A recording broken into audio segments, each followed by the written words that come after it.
On a previous edition of Sightings, we brought you the story of 3 women in Israel, all of whom claim to have had contact with an extraterrestrial being. Sightings investigated evidence at the scene, including crop circles and mysterious silicon shards.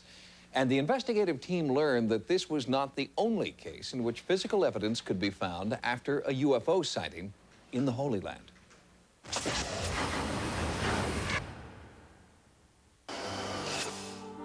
In the annals of modern UFO hotspots, Israel has been a blank page. When I researched my book, the only public mention of UFOs that I found were from 1952, from Haifa. There were 2 sightings. That is all I could find until Shikmona. Barry Chamish is an author and journalist who has written about a recent rash of UFO sightings and encounters that began suddenly in 1987. This is on the evening of Rosh Hashanah in 1987. Ami Achrai is returning home from Tel Aviv, his home in Kiryat Bialik, near Haifa. There is a beach called Shikmona, just before the city of Haifa. He sees a red object fly into the air, hover, dip. Underneath there was a red glowing spot about 1.5 meters in diameter. There were immense flashlights, and there was a very loud noise, a whirlpool, as if a helicopter was going to crash. He stops his car, gets out of the car, sees the object return, and there is a huge flash. It suddenly disappeared. Only a big red spot remained, and in a second, it leaped into the sky and vanished. Ami was shaken by the inexplicable UFO encounter. He tried to put it behind him, to dismiss it as an asteroid or a comet, but something drew him back to the scene. And in the daylight, he found concrete remnants of his experience.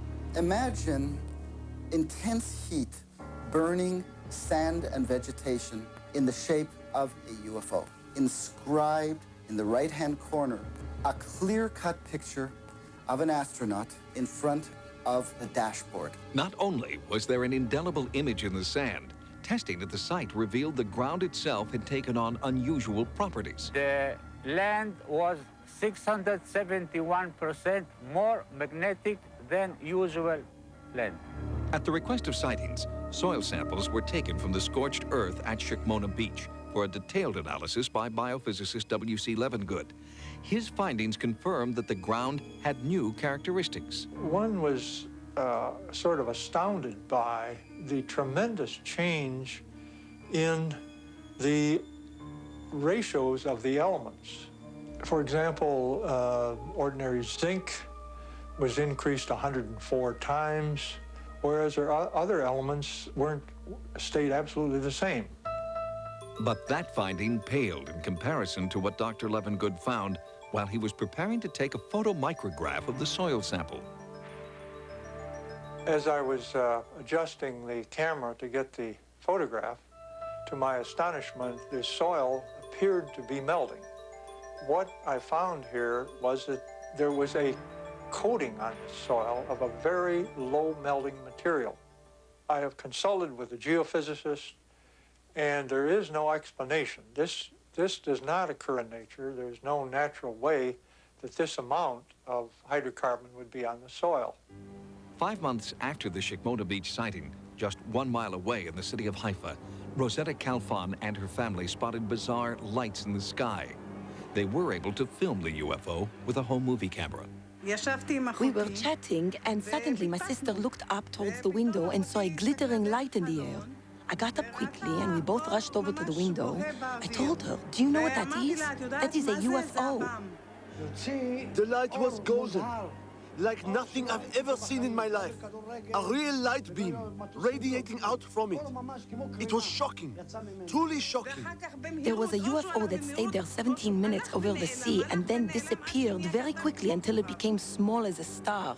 You see windows, and this is possibly the most outstanding feature. And certainly in the film, you'll see that at the beginning, Rafi Malka is clever enough to get background. There's no mistaking this as part of the features of the hill or the Haifa area. It's not a natural feature, it's certainly dangling in the air. It moves, it has lights, and it was witnessed by experts. I believe that was a tremendously documented UFO. 2 years later, in 1991, Yossi Ben Maas was leaving his real estate business in Haifa for his home in nearby Beit Shan. Suddenly, out of nowhere, he was nearly blinded by a brilliant shaft of light. There was a huge sheet of light. It was right before my eyes. It was spectacular. It was a very calming light, but I was afraid it would go to Beit Shan, where my friends and family are. So all of a sudden, it changes course, as if it was reading my mind, a kind of telepathy between us. Yossi immediately called the Beit Shan Police Department. Chief of Police, Yitzchak Mordechai, is awoken at 3 in the morning, goes outside, sees an enormous object in the air. It looked a little bit like a boomerang, but it was a shape that I never saw before. It had a unique power and color, a special glow which was very different from anything I saw before. I didn't know how to react. He radios in to headquarters, calls the Air Force, says, "This is what I got." They asked for the exact location of the object. I gave them the location, and they couldn't find the object on the radar. Because of Beit Shan's close proximity to the Jordanian border, the Israeli Defense Forces sent 300 troops into the area to track the unidentified craft.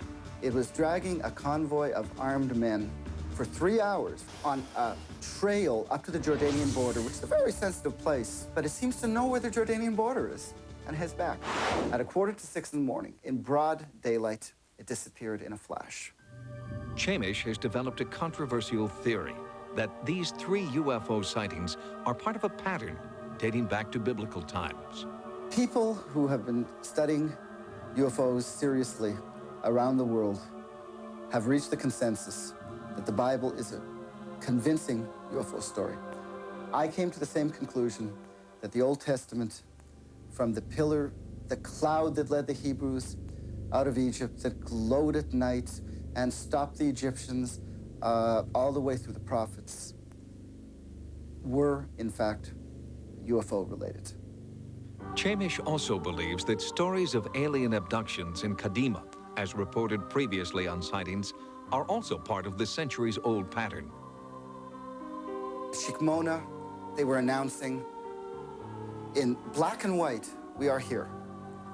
At Beit Shan, they're saying, "All right, now we've got 500-600 of you seeing us, and you can shoot at us if you want to."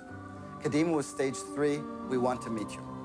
And stage 4, according to Chamish, is foretold in a prophetic passage from the Bible.